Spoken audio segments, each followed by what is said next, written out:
Good afternoon and welcome to today's meeting of the Commonwealth Club of California, brought to you from our offices in downtown San Francisco. This program is co-sponsored by the University of California at Berkeley Graduate School of Journalism. I'm Mary Huss, member of the Commonwealth Club's Board of Governors and your chair for today. We also welcome the listeners of the Commonwealth Club Radio Network. We invite our audiences here and on radio to visit us on the internet at www.commonwealthclub.org and the UC Berkeley Graduate School of Journalism at www.journalism.berkeley.edu.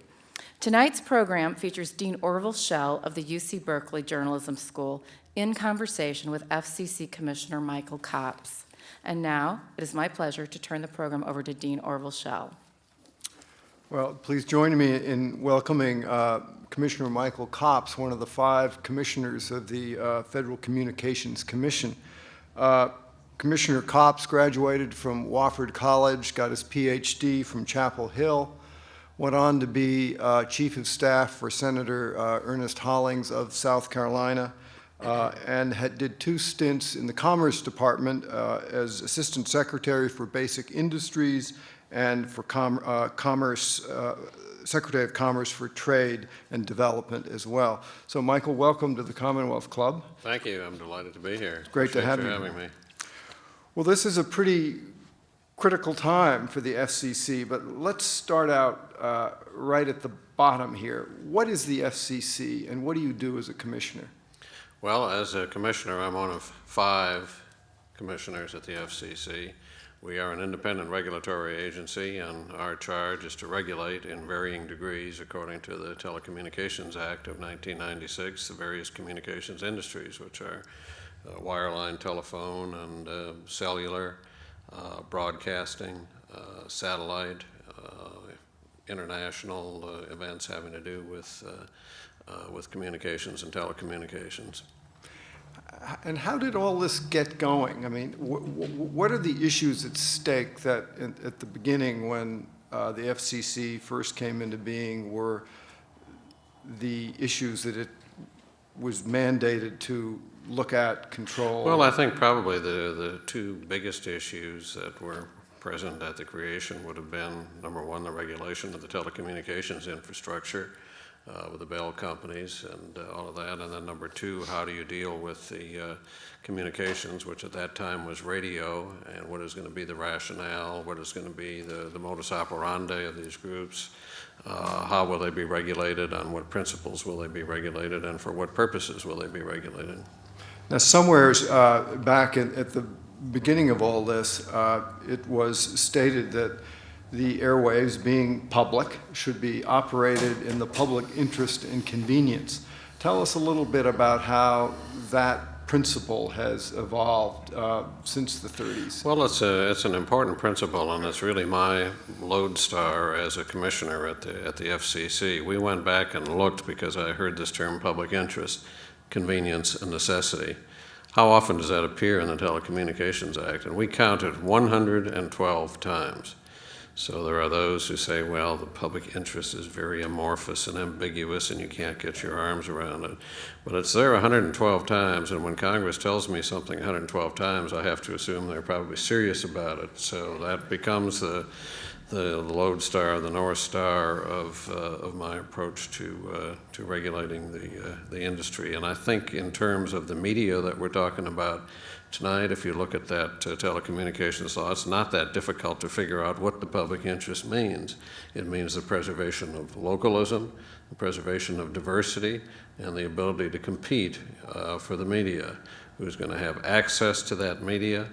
What are the viewpoints that are going to be expressed in that media? Who's going to be able to have access to those airwaves? And what is your view about the role that the airwaves play in a society such as ours? Well, in our society, the airwaves are owned by the people of the United States. There's not a television station or a radio station or a network or a telephone company or anybody else who owns the airwaves. Folks in this audience, you and I, all the American people own those airwaves. Insofar as the media goes, Broadcasters are given a license for the temporary utilization of that spectrum with the idea that they will serve to enhance the public interest. Now, you have a fundamental, not a clash, but two different principles to reconcile here. We decided long ago in this company, in the broadcast country, that the broadcasting industry would be part of the great capitalistic system. It was not going to be publicly run or publicly subsidized. It would be the private sector. So nobody can deny that the broadcasters, have a right to make a buck. But this is a very different and a very special industry, primarily because the people own those airwaves, number one, and number two, to get a license, you undertake the responsibility to serve and enhance the public interest. So it's special. You have to reconcile that, and in this day and age when we're so much into this corporatization of everything and the bottom line and the daily reports from the analysts and all that, sometimes that public interest gets shunted a little bit aside. Sometimes there are those who say, I can't define what the public interest is, so why worry? Let's just let them combine and consolidate and make a profit and make a buck, and we'll all be the better off for it. I don't subscribe to that. I mean, admittedly, when they set forth the public interest as a criterion for who got these broadcast outlets or who got the spectrum, it was a bit murky, was it not? I mean, they never defined what they meant by the public interest. No, but again, the basic principles are in there, and diversity and localism and competition, and I think those do translate into to tangible things. If somebody who wants to make use of those airways, a company or a group of individuals, have no access to the airways or no possibility of getting a license because somebody else owns them all, then you have some problems in competition. If there's just a few companies that are controlling what goes out over the airwaves, then there's some problems with diversity of viewpoint or source diversity or whatever when it amounts to control over the excessive control over the civic dialogue. And then finally, localism. I mean, this is enshrined in the Act. It's enshrined in the whole development of this country, trying to always enhance localism. And that is under serious and profound pressure right now. How do you preserve localism in an age of consolidation when stations are being gobbled up by larger companies? I'm not saying that's always bad, but I'm saying it is certainly a challenge to the preservation of localism and diversity, and those are core principles. I think the court has spoken on those, the statute speaks on those, and it's our responsibility to regulate so as to encourage both of those. All three of those: localism, competition, and diversity. During our lifetimes, we have witnessed a rather profound evolution of the quotient of programming that I think could be described as in the public interest. Walk us through some of these steps. What happened? Well, I suppose there are some that say the public interest is whatever interests the public. That's all that some people want to know about the public interest and cater to the lowest common denominator. But I don't think that was whatever motivated the original establishment of the communications laws back in the 1920s. And if you go back and look at some of the statements that were made at that time by a Republican who happened to be Secretary of Commerce, his name was Herbert Hoover, you'd be flabbergasted in reading how he says, these airways are to serve the public interest, the greater interest of the country. It would be just an awful day if we were ever drowned in a sea of advertisements, and that would be a misuse of the public airwaves. And you can find a whole range of comments for him in that. So how did we get to the point where we are in fact drowned in a sea of advertisements? Well, I think I don't think you can blame it all on the Federal Communications Commission. No, I think what you've got to look at, you've got to look at the whole evolution of our economy and what we've been through in this country in the great waves, the successive waves we've had of mergers and acquisitions. And it seems to me at some point we've got to learn the lesson that those don't always work. I mean, all you have to do is open up the newspaper and see. But whenever you get into hard times economically, like we've been through with the current recession. There are always those voices that come the first thing and say, well, the only way out of this is consolidation. I'm not talking just about communications, any industry. It's the efficiencies of mass production and whatever. And I think some of that drives where we are now. And then we've been back and forth in our political life with from regulation to deregulation. Now we're in a rather profound deregulatory mode. We were in another one of those rather profound deregulatory modes back during the Reagan administration, when a lot of these rules kind of went by the boards, and where a whole different mentality seemed to creep in. And we had a chairman of the FCC at that time who averred that a television was nothing but a toaster with pictures, and you should treat it as a toaster with pictures. It's just another commodity, just another product. And do you share that? Laissez le bon temps rouler, let the good times roll, as we say in New Orleans. You clearly don't. No, I do not share. I do not share that. Yeah.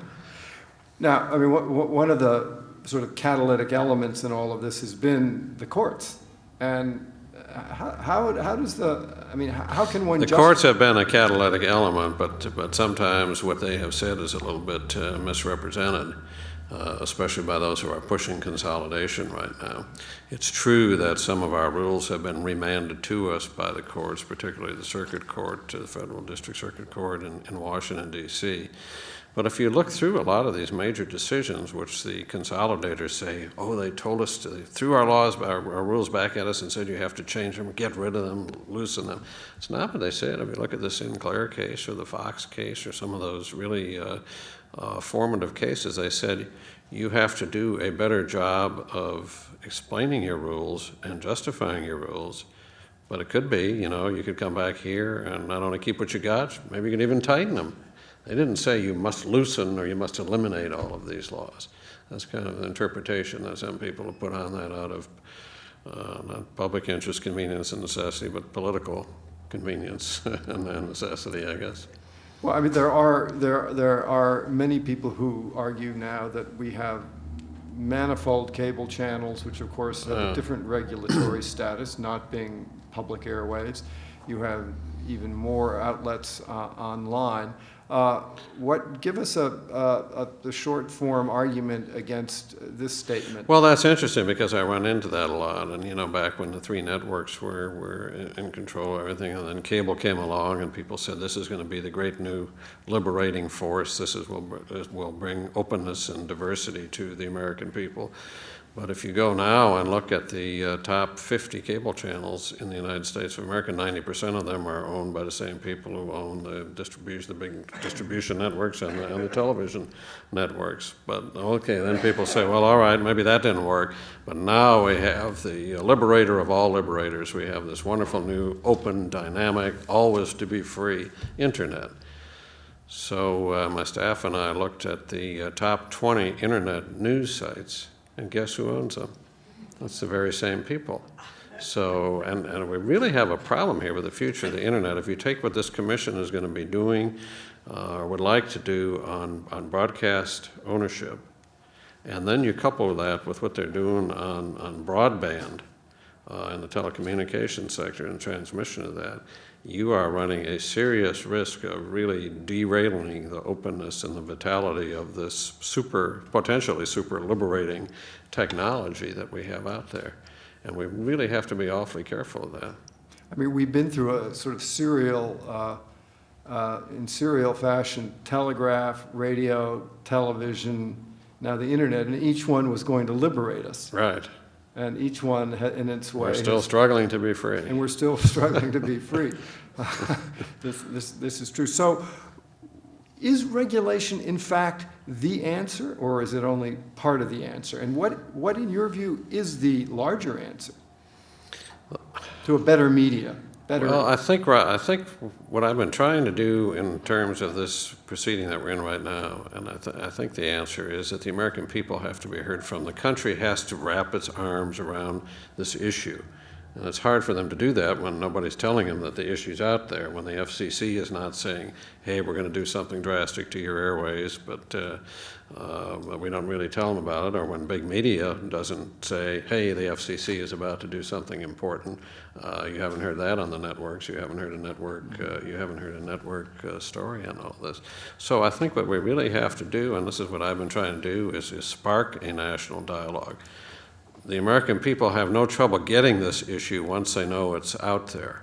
But most of them don't know. The Pew research people did a poll or public opinion survey a couple of months ago, and the conclusion was that over 3/4 of the American people did not know that this issue was up for a decision right now. And there's no reason why they should know, but they need to know. And once they know, and I've been all across this country, north, south, east, and west, city, town, and all the rest, they understand our airwaves, who's going to control them, has something to do with the kind of entertainment I'm going to be seeing and hearing, may affect my civic dialogue and my information about local news and community events. Yeah, that's important to me, and I want to have some input on it. They get the issue. How well do you think the media has succeeded in covering this issue in the media? The big media, poorly. I think it's starting to pick up now a little bit, that we're getting a little bit closer to the 2nd of June. I'm hopeful that the networks are going to start to carry this, but I mean, this has been going on for a long time. Everybody knew it was coming. We teed up the big proceeding and put it out for comment last September. At that time, one network mentioned the fact that we had launched this one time, and that was at 4:45 in the morning. Somebody caught that. As far as I know, that's the only network attention we've had up until tonight. Now, I'm hopeful that and I'm really trying to push this to get the networks to cover it, because I think broadcasting has a responsibility to do this. I don't think it's a matter of discretion for them. They've got those licenses. They're supposed to be informing the public. They have a public interest responsibility to cover this issue, and they are derelict in their duty if they do not. Now tell us, what does it cost to get one of these licenses? How do you get it? How do you renew it? And remembering that these television channels and radio stations are worth sometimes hundreds of millions of dollars. Right. So give us a little précis. Well, it's not that. Of course, most of the spectrum, a lot of the spectrum is used now, so you get into scarcity. But in point of fact, if you've got a license and you come to the FCC and say, "I want to get my license renewed," you don't have to lose a lot of sleep over that. Your license has to be renewed once every 8 years. It used to be every 3 years. And what does it cost? The cost is minimal. Send in your postcard. Basically, think you I have know to the- send in a form, a I think few I know the $100 answer. maybe. Yeah, I think it's $285. All right, for a radio $285 license. to use this. But unless there's a serious grievance against your station or some sort of really consequential petition, you're gonna get your license renewed, and it shouldn't be that way. And one of the things I would like to see us queue up for discussion in this proceeding we're having right now is, why don't we think about going back to an honest-to-goodness license renewal process? Not where I sit in Washington and have my radio and TV on all day and listen to everything they say and look for something I did wrong, but at least once every 3 or 4 years, or whenever we have the license renewal process. 8 years now. Just look at the totality of what that station has contributed. Make them put their activities and their public interest works up on the internet and make that part of the record, and then look at it at license renewal time and say, has this station really made an effort to contribute and advance the public interest? Well, I mean, how many radio stations and television stations do you think would be renewed on that basis? Not as many as are right now. Yeah. And how many challenges are there to these license renewals? I don't think all that many. I can't give you an exact number, but I think they're. So it's basically a moribund process. Right. The relicensing. I would say in general, yeah, if you stop and look at the fact that we've got 14 or 15,000 radio stations and 15 or 1,600 television stations. Now, the argument goes that if there can be so-called cross-platform buying, in other words, if newspaper companies can own television stations and radio stations, and they can conglomerate both vertically and horizontally, they'll be able to have deeper pockets, put more money into their news gathering, and be able to do a better job for us. Your reaction to that argument? Well, first of all, I don't think anybody's starving out there right now. And as near as I can tell, the newspapers are on a 20 or 30% return every year, and most of the stations somewhere between 40 and 50%. So I'm not as moved by the signs of a nice the savings signs of account distress. Yeah, right. So I'm not as worried about that. But you'd have to show me the public interest benefits of that. Let's look at the two industries. Take newspapers. In the 1920s, there were probably 500 cities in the United States. You know more about this than I, correct me if I'm wrong. There were probably 500 cities in the United States that had more than one newspaper. That sounds right. Yeah, and I think now and actually 100 of them had more than two. Very few. Right, now I think it's like 34 cities or something like that have. So basically, the newspaper in your media market is a monopoly. Then you go over to the broadcaster. Well, the broadcaster is not a monopoly, is a duopoly or an oligopoly anyhow. So what we're asking people to believe now is by letting the monopoly and the oligopoly get together, we're somehow enhancing localism, competition, and diversity. And maybe this item that apparently just hit my desk late this afternoon, finally, maybe it will do a beautiful job of explaining to me how that enhances the public interest, but it's going to have to be elegant to persuade me of that, because I really don't see how that's an automatic. Now, we can, under the rules that we have right now, if you can come in a particular town, and you can probably find these towns in media markets, where you can make a case that they have sufficient diversity there, we can grant them a waiver under the rule that we have right now. We don't need to change the rule. We don't need to loosen the rule. We can do that now if we're just serious about implementing the rules and regulations that we already have in the books. And there are other ways to cooperate. Now, this afternoon at the forum out here with Congresswoman Woolsey, we heard a discussion about two media providers who were pooling their resources to do a story on cancer. And I think that's fine, but you don't have to let them own each other to have that kind of cooperation. Why don't they just say, well, this is a good idea to do this, a big issue, and we're both doing pretty well. So. One of the most famous cases is the Minot, North Dakota case. You recall this, where there was a train wreck? Yeah, there was a train wreck with a chemical that was leaking out or threatening to leak out, and of course the public safety officials decided the first thing you must do is what? Notify the community. Call the local radio station. Well, the local radio station had been bought out by one of the big guys, and nobody was there because they didn't do a lot of programming right there. Nobody answered the phone anyhow. Wasn't it even worse than that? There were 7 stations, and they were all owned by the same company? In that particular town. And nobody was in any of them. It's a classic tactics that when a revolution succeeds, it heads for the radio or television station. In this case, that's not the only place. There was another incident like that down in somewhere in North Carolina.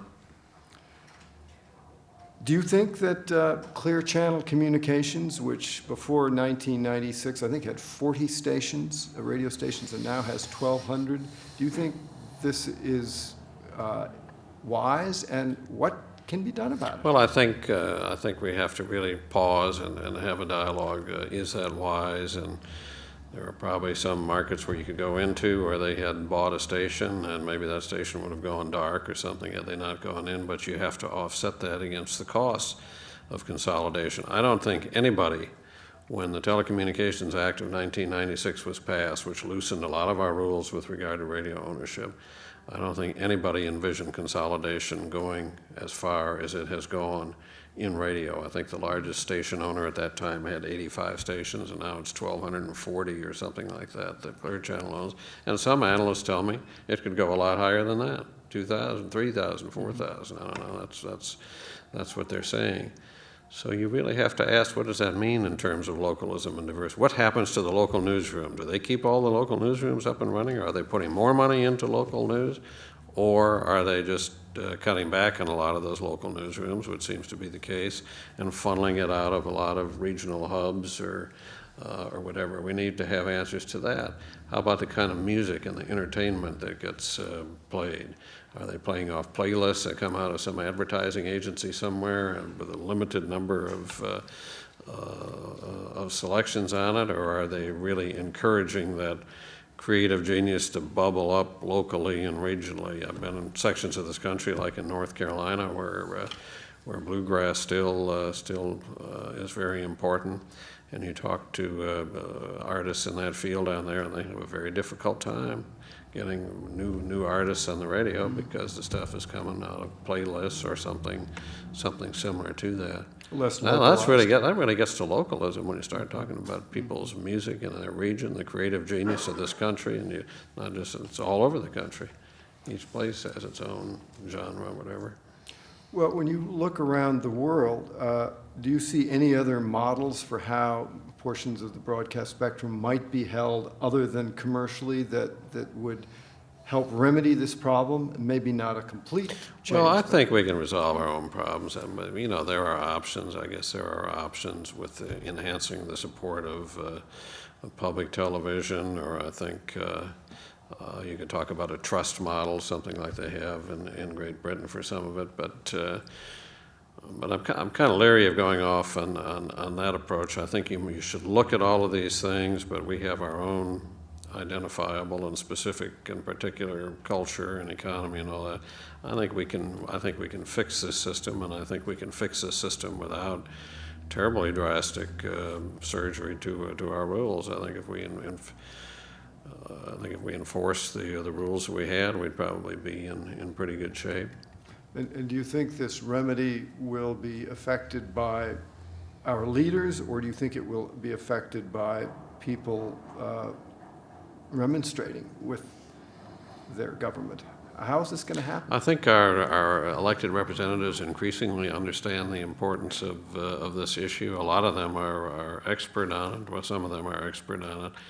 But there's a higher knowledge about this issue in Congress than some other issues I've worked on, because every member of Congress has a radio station or a television station nearby, so they know a little bit about it. But I think they're only just beginning to realize what I've been privileged to see going around the last few months, and that is the extent of concern that's out there. But they need to see more of that, and I'm hopeful that these next few weeks will show that to them. But there is interest. There's hearings this week up in the United States Senate on media consolidation. I'm hoping they will be well covered by the media. Well, apropos of that, wouldn't it be suitable, if I may use that word, for a television network or a radio network to air such a hearing before the FCC openly? Which raises the question, why doesn't the FCC have an open hearing and put the lien on some broadcasters to air it? Well, I think that would be productive for the commission to come and say this is of particular importance. We're not going to have just the business as usual approach of keeping this all secret until after we vote on it, because it affects every citizen of the United States. Let's at least talk about the broad parameters of what we're doing and get some reaction back from the experts and from people generally. I think that would be extremely helpful at this point in time. Well, now you did get some reaction back. You got 18,000 emails. Tell us what was in them.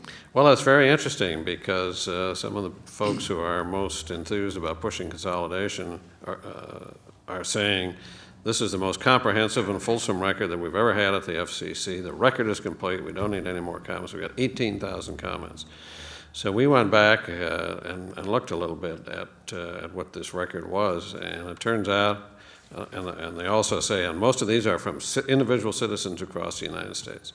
So we went back and looked at it, and there's about 100 comments from organizations, I guess, maybe a few more by now, but maybe 50 or 60 from the big media companies and their allies who want to relax the ownership restraints, maybe 40, 45 from the creative artists and the consumers and the labor unions who don't want to have so much relaxation. So that leaves 17,900 other comments that have came in, and those are almost all emails. And we've been looking through those, and the Bureau's been looking through those, and I have yet to find, out of those 17,900, I have yet to find the first one that says, please relax the rules, please encourage consolidation. Now, by the time we're through going through it all, maybe we'll find 5 or 10 or maybe even 20, I don't know. But if you divide 20 by 17,900, you still come out with, 99% of the American people. Now, that doesn't mean that the FCC is supposed to be, opinion research and just take, just take a poll or put it on a scale and see which one weighs the most and vote that way. It doesn't mean that at all. But it does tell me this: if there's an issue out there that is occasioning that much comment and almost all of it negative, it would be the better part of good policy making to tee that up and to say to the American people, these are the proposals that we're going to be voting on in 3 weeks. We thought we'd put them out for comments so that we could get some reaction to them, and then we'll vote. And by the way, not only would the American people appreciate that, I think we'd have a better chance of having our rules sustained in those courts that keep remanding that stuff and sending it back if we could say, well, we took this new number, whatever they're going to propose on the national audience cap, for example. I don't know what it's going to be, but whatever that number is, and we put that out and we kind of tested empirically and with the experts, rather than just voting and sending it down to court, and the court comes back and says, where did you get that number from? Is that just some political compromise you made up on the 8th floor of the FCC where the commissioners live? Or where's the empirical foundation for that? So it's good policy. It would satisfy not just the court of law to do that, Rob, but it would satisfy the court of American public opinion. And I do think we have some responsibilities there. Again, it's not just to do what the emails say, but it certainly is to say, hey, we're dealing with something important that involves everything you see in the media. Here's what we're thinking about doing, and we'll give you, I could go along with 60 days. I'd rather have it longer, but you have to get this thing done at some point. But if we just had 60 days for that process, we'd still get our biennial review done this year. We'd still have the vote, but it would be a heck of a lot better vote. There has been a certain measure of secrecy around, I know the report. Top secret. Yes. Now, why would something having to do with communications, public communications in the public interest necessitate secrecy? It's the way we do business. Well, elaborate a little, if you will. It's interesting. I've been waiting for this proceeding, the actual item, we call it. That's the proposal. And the last possible day that this could have come to my desk in order to be voted on by June 2nd is today, lo and behold. Maybe they waited till I was out of town, but at close of business today, Washington time, it apparently hit my desk. So I haven't seen it yet, but when I get back there, it will say for internal circulation only. So we will vote as an independent agency on that, and I am prohibited from calling you up or calling anybody up and say, hey, here's the proposal, they're going to X% on this, we're going to keep this rule, we're going to modify that rule, we're going to scrap that rule. I can't do that, or they could maybe prosecute me or something. And what's the logic? Now, I must say that the FCC is notorious for leaking. So, as a matter of fact, there was more in USA Today than I knew before I picked up the paper. Well, what's the logic of secrecy? I mean, I think the logic is this is an independent agency that's supposed to be isolated from the day-to-day currents of politics, and you have a statute, and you're supposed to enforce that statute regardless of the consequences and heedless of the changing cross-current of politics. And I think in some cases, you better be careful. So in some cases, there's things to recommend that approach probably. Mm-hmm. But I think when you get to some issues that are this important, as I say, and that haven't been talked about at all, and most people don't even know about, I just think it makes common sense to just pause and take a deep breath. Plus, I think our process was a little bit flawed because the proceeding that was issued last September asked a lot of questions, but it didn't propose rules. And normally at the commission, and other commissions too, you have a process where you ask the questions, and then next time you propose the rules, and then after you have that notice of proposed rulemaking, then you vote on the rules. Well, they call that first exercise where we ask the questions a notice of proposed rulemaking. So we're going right from that to vote. I think that's kind of a flawed process. Again, it is not without precedent, I must say, but that doesn't excuse it, and it certainly doesn't argue in favor in this particular proceeding of going down that same road again. So as far as we, the public, are concerned, this thing landed on your desk today. You vote on June 2nd. 3 weeks will be all over. And we theoretically have no right to know what the proposal is on which you were voting until the vote is done. That is correct, and what will happen on June 2nd is we'll all go into the commission room, and the Media Bureau, which is responsible for drafting this, will make a presentation, which will probably be somewhere between 10 minutes and a half hour, just kind of outlining what we're going to do with each of the rules. Each of the commissioners will make a statement, which can be as detailed, really, as that commissioner wants to do it. But then you vote, and then you say nothing more until the item goes through all of its final edits and is put in pretty shape to be published. And that can take anywhere from 2 to 3 to 4 to 6 weeks, and then you'll see the final item. So don't stay up waiting for it. Well, I won't. Tell me something about the broadcast lobby. It's very powerful, one of the most powerful lobbying groups in America. How does that influence what you do? Who's behind it? What are the dynamics of this group?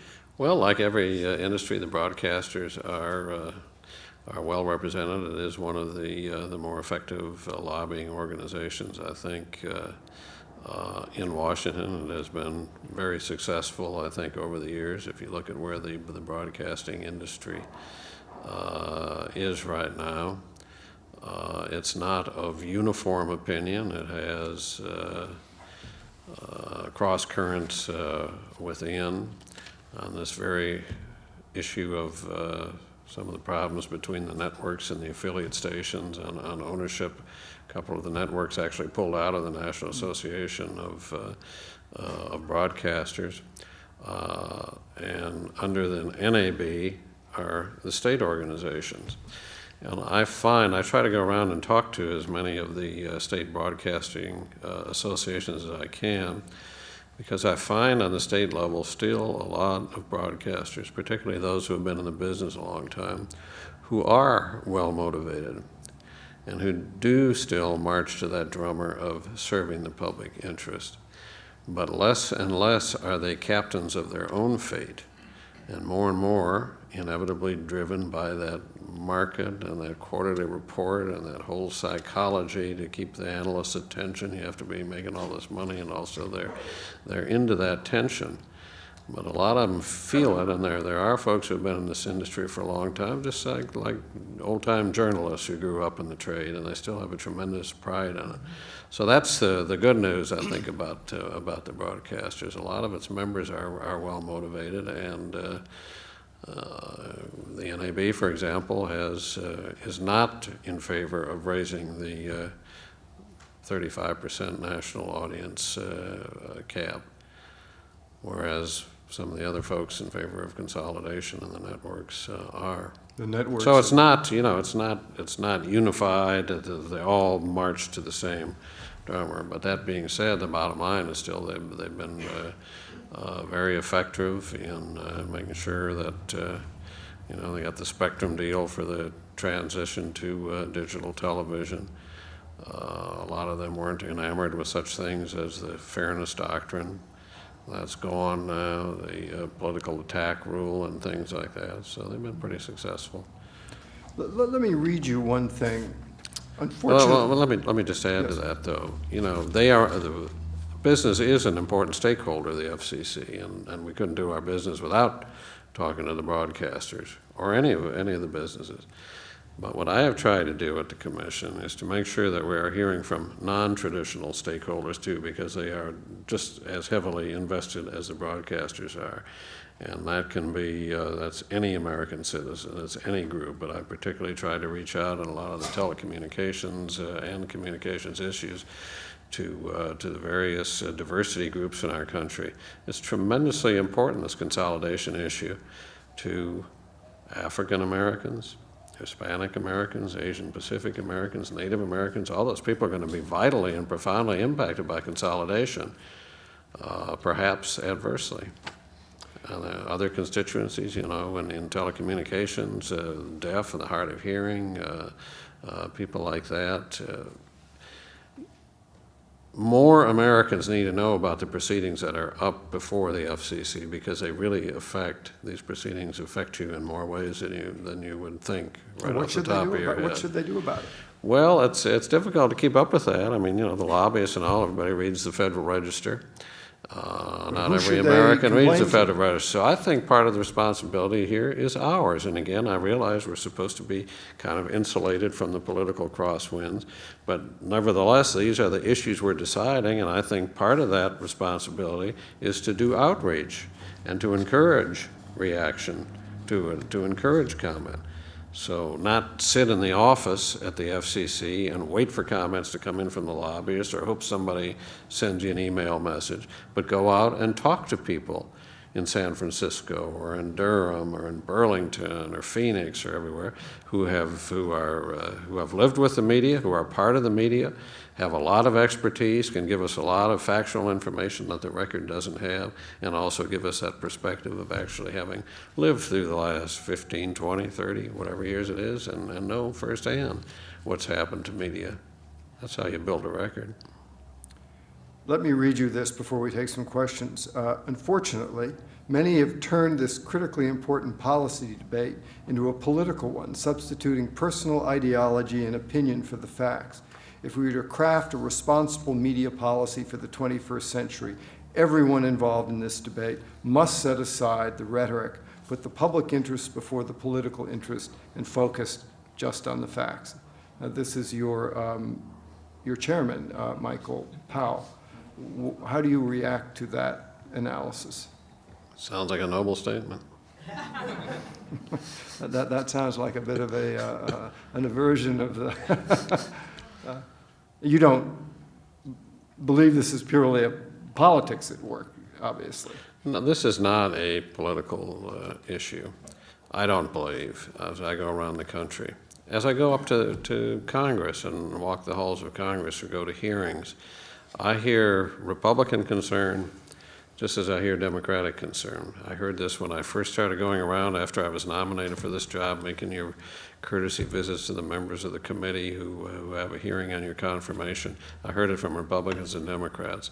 Earlier this year, we were up to a hearing on the Senate side, another one on the House side, supposedly on telecommunications issues, the Bell telephone companies and all that, turned into very quickly a media ownership hearing. And I heard Democrats like Senator Hollings and Senator Dorgan, who have long records of suspicion about excessive consolidation, but I also heard Senator Trent Lott. I heard Senator Kay Bailey Hutchinson expressing concern about it. So it's not a political issue in the Congress. It is definitely not a political issue around the United States of America. I hope it is not a political issue at the Federal Communications Commission when it comes time to vote. And it's not even a liberal conservative issue, I don't believe, because I've seen, yes, we have the labor unions and a lot of the creative artists and the advocates, but we also have people on the other side who are concerned about some of the quality of the programming that seems to be coming increasingly out of a consolidated media environment. And some are saying, we've got all of this indecent and increasingly violent programming. Is it simple coincidence that we have this increasing tide of indecency and violent program at the same time as we have this increasing tide of media consolidation? And I don't really know the answer to that question, although intuitively I suppose you can make a good case that that's true if you're talking about the primary motivation being, go out and deliver eyeballs to an advertiser and you want 18 to 34-year-old males as your primary audience, then you gear programming to them. So maybe that's true. But I don't know the answer. I don't know if there's a causal relationship or a correlation or what there is, but I do know this. We should at least ask the question, and we should at least try to amass a halfway credible body of evidence before we call the vote. And we haven't done that, and that goes to the effect of consolidation on children. In that proceeding that I talked about last September, teeing up all these issues. I don't think the word children appears in the text. Well, let's us ask some questions from the audience here. This questioner asks, if broadcast stations go dark due to the proposed rules, can I buy them? Are there any empty spots on the spectrum that a private citizen with limited funds can obtain? Well, if they go broke, there'll be some room on the spectrum, right? But I don't think that's... It won't be cheap, no, even if they go broke. Right, to buy the stations. But again, remember, you're not buying those airwaves. They belong to the people. What changes to the broadcast and media ownership is the FCC presently recommending? I suppose this is going to be on your desk. And it's, I can't talk in specifics about that, but I think we'll see changes in the direction of further deregulation. What are the opinions and positions of the other commissioners in general, and how much agreement is there? Again, I think I can't really get into that. I think we need to talk to them. I am proceeding on the assumption that there are some open minds there. We have 6 different rules to look at here. So, I'm planning on talking to my colleagues about each one. What I really want to see in this item, and that hit the desk tonight, though, is there analysis not just on each of these rules individually, but how they work together? When you change these 6 different rules, you can have some pretty nasty unintended consequences unless you're very, very careful. So I want to look for that. I want to look for that too. But I hope everybody will be reading this tomorrow. Some of them are reading it tonight, and I hope we'll have some things to talk about. But what's going on, and from reading the papers and some of the things too. This questioner asks, what can the FCC do to protect children from the increased commercialization of television programming that will result from media consolidation, particularly when TV converts to digital technology? Well, we really need to put that on a high priority basis. For example, when we convert to digital TV, what are the public interest responsibilities of the DTV broadcasters on children's programming? Can they take their quota of children's programming that they're supposed to run on that one station, and then now when they're multicasting in a DTV environment, can they put that all on just one station and be done with it? Or do you have to have it on a little bit on each station? We haven't teed that up. We haven't teed up anything really we haven't got a meaningful process in place right now to really elaborate the public interest responsibilities of DTV broadcasters.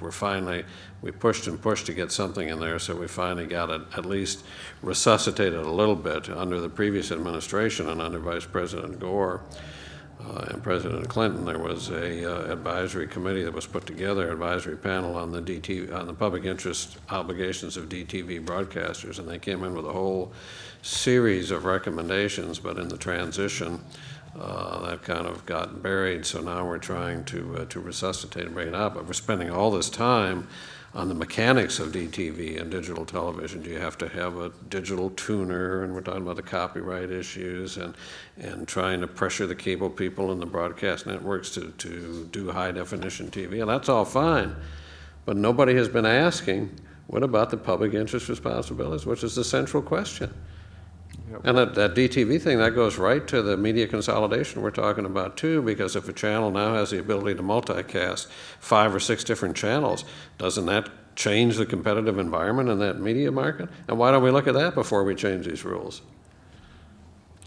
What actions can an ordinary citizen take to weigh in on this issue? To whom should we write? Well, you can write to the FCC at fcc.gov. You can write to the other commissioners. You can talk to your friends. You can call people, as Congressman Woolsey was talking about this afternoon, not just in your hometown, but around the country. You can try to get on talk radio. You can write letters to the editors. You can talk to opinion makers. And it's really all of the above. This has to be a grassroots effort, and if you're good on the internet, boy, use that, because that can be a mighty powerful tool in generating a lot of interest and a lot of activity real quickly. So I think we need to pull all of those levers in the little time that's left here, and really get the network's attention, and make sure we can have a national conversation about this before we vote. This questioner says, Commissioner Copps, if there were indeed a public outcry before June 2nd, would it change the mind of Chairman Powell? Well, let me rephrase that question to make it a little easier for you. Would it make a difference? I am willing to invest a good bit of effort to get that kind of grassroots attention going, and take my chances with the outcome. Rupert Murdoch has successfully renewed his interest in DirecTV. Do you see that passing through the FCC? I can't talk about that because that's a protected item, but obviously it's something that raises questions that you have to look at in the context of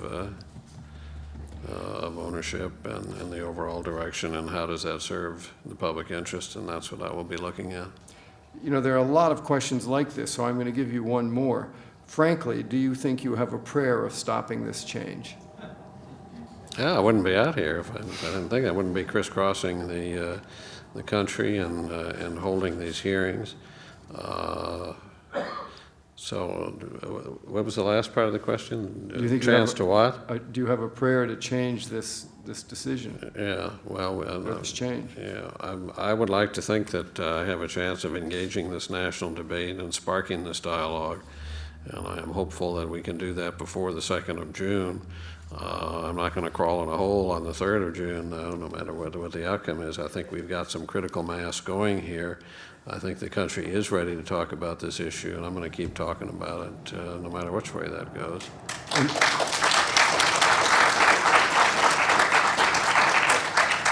And indeed, is there not a biennial review required by Congress? There is, although the chairman has been saying, well, we do this every couple of years, so, don't get too emotional about it and all that. But I do think this is kind of the granddaddy of biennial reviews. This is going to set the direction for howsoever long this particular commission lasts. And we're not going to reverse, I wouldn't think, 2 years from now what's done now, unless there would be just a cataclysmic reaction, or unless the political constellation in Washington changes. This person asks, how does the body of antitrust law play into the jurisdiction of the FCC? I think it's relevant, and I think we need to look at that, but the charter of the FCC goes beyond antitrust to making a public interest finding, because these are special industries, so I think we have to be mindful of that. Plus, I think some people get a little bit carried away with, well, we can just leave it all antitrust, you can abolish the FCC for all we're concerned, and antitrust will take care of it. I don't think that's really true. I've talked to some renowned antitrust experts, and they are at pains to explain that it's very, very difficult if you're talking about something like newspapers and broadcast and stopping a consolidation there. I think the typical antitrust approach is you'd have a very difficult time bringing a case because they're deemed to be different products in different markets. It's very unusual for them to go down that route. So I think we need to be very careful on that. Plus, even more important is that we have the obligation to do the public interest finding. What happened to the concept of low-power radio and television stations that could be owned by people less wealthy than the conglomerates or moguls? Well, I'm a believer in low power, and I think we are starting to move on low power. I think there's more and more stations coming out. I forget the exact number now, but I think it's over 125 of those. There have been many more construction permits, I think, that have been issued. So I think that's fine, and I go around to different communities and listen to some of the programming is very good and very informative, and providing community knowledge, community events, what's happening that you just don't get anymore. In a big city, I was out in Phoenix, we did one of our hearings there, and the former mayor of the city, this goes beyond low power, just goes back to the big issue of consolidation. and how do local affairs get covered. And he said, when I got elected mayor out here in 1984, there were 2 or 3 newspapers in Phoenix, and they used to fight to find out what the city council was doing. We'd be in our city council room, and one day I opened the door to go get a drink, and 2 reporters fell through the door because they were up like this trying to find what's going on. Then they got 1 newspaper. He said, no, there's no interest. Can't sell the story. Our final question. It seems that deregulation is not just about business, entertainment, or information. It's about democracy. How will media consolidation affect our democracy? Well, it will affect it very, very greatly, and it's a good perspective because, you know, at the FCC, if you sound enlightened, you talk about consumers all the time. We went down to that hearing in Richmond, and 3 or 4 people got up, 3 or 4, I think, that day, and said, don't talk about me as a consumer. I'm a citizen. I'm not a consumer. I'm a citizen in this country. And I think that's where this premise comes from here. People are concerned. They don't want to be seen as products or consumers of products. They're concerned about the entertainment that's coming over there. They're concerned about the nourishment of their civic dialogue so that they have antagonistic ideas clashing out there in the marketplace so they can make intelligent choices about their own political future. And it's integral to democracy. This is a First Amendment issue. People try to use that First Amendment against the position I take, but the First Amendment was established so that you would encourage the development of a deliberative democracy in this country and protect that from the incursions of government or from anybody else who was going to interfere with it. So yeah, this goes right to the fundamentals. That's why I feel so strongly about this. That's why it's not just a little biennial review. It's about the future of democracy. It's localism, it's diversity, it's competition. Those are 3 pretty important parts of democracy. But we've got to get back to that more airing of the public issues and the clash of antagonistic ideas and getting on top of all of these issues and as a country. And media consolidation has something to do. That doesn't mean that we have to have 24/7, you know, studious coverage, but we have to have a little more attention paid to what is the public interest writ large here for the future of democracy in the United States of America. Well, our thanks to Vice Commissioner Michael Copps for his comments here today. We thank our audience here and on the radio, and now this meeting of the Commonwealth Club of California, celebrating a century of enlightened discussion, and the University of California, Berkeley Graduate School of Journalism is adjourned. Thank you all for coming. Thank you. I appreciate it. Good. I enjoyed that.